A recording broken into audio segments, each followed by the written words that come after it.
Welcome to another edition of Smart Chat, YouTube.com, and thank you for watching, liking.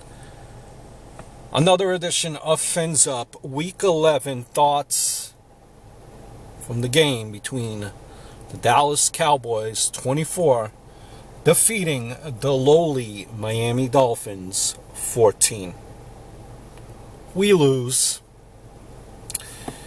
And I told you, if you checked out my video with the picks, some people, when I was telling my buddies, look out for Romo, the Cowboys are not as bad of a team as their record indicates. I said that. I said that in essence, the Cowboys are really a 2-0 team without their starting quarterback. And Romo came back, and what happened? They're still undefeated, 3-0 with them. I told you, everyone is quick to say whoop-de-doo about Tony Romo, like he's not any good, like he's a scrub. Tell you what, he's not a scrub. I told you that running game, if they open up that running game, which it did happen with McFadden playing lights out, that it would be a rough go for Miami Dolphins. And yet again, it was a rough go. Week in and week out, it seems the team makes too many mindless mistakes at their own poor play, that they are backed up against the wall. Offensive line, once again, guilty of killing the game with hold. Defensive backs are once again guilty of killing the game through the inability to cover people. And the coaches have made bad management, yet again, bad decision making. Do want to touch up on some key points here. Tannehill. For a hefty contract that Tannehill has, make no mistake about it, he definitely does not deserve that contract. He's overpaid. He is average at best. I hate the Ryan Tannehill bandwagoners just hobbing his knob. He continues to struggle, behind a shaky offensive line, and is still making the mistakes he should not be making during his fourth year, especially with the type of contract that he has. After he was staring down the receiver, Tannehill ripped a pass towards Greg Jennings, which resulted in a pick six. Unacceptable for being this far into his NFL career. His awareness was also very poor on the third down sack during a crucial drive, while down early in the fourth quarter. He did make some impressive deep throws. However, at the end of his day, his highs are very high, but his lows are very too low. This guy needs to be fucking consistent. Offensive line. Yet another game in which Miami was dominated up front. The team cannot continue to add talent at skill positions without improving up front. The result will always be the damn same. Dallas Thomas, you have this guy, constant drive killer, as is his backup Jason Fox. Really, neither of them should even be backups on this team. Every other play, one of them makes a critical error that cost the Dolphins dearly. It's between holding calls, missed assignments. They can't create time for Tannehill. Miami Dolphins' offensive line is probably one of the worst units on the field. It's the same thing over and over again.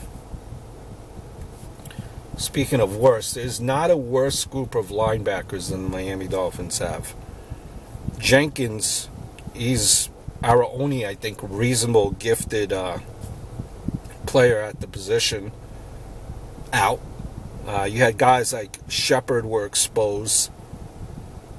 Dallas also took advantage of Hewitt, exposed him as well.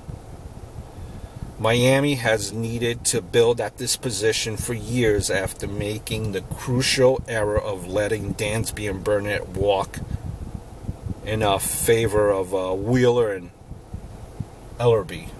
Come on. Offensive line is a horrible unit. The linebackers up, possibly a close second. Defensive backs.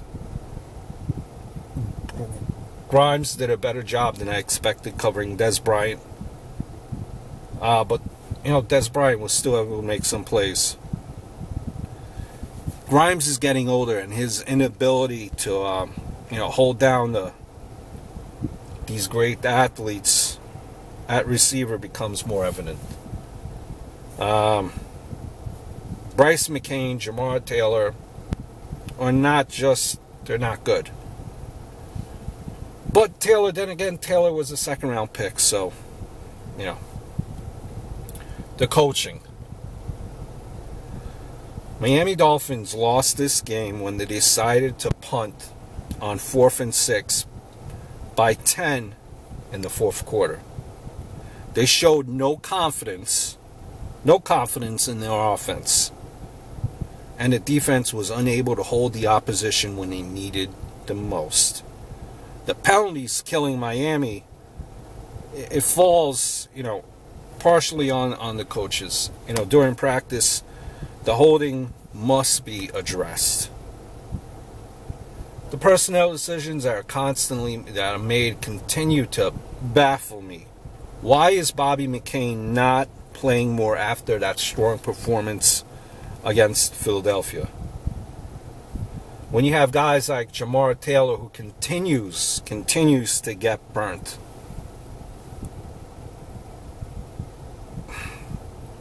We didn't lose this game solely on poor coaching, but it certainly contributed.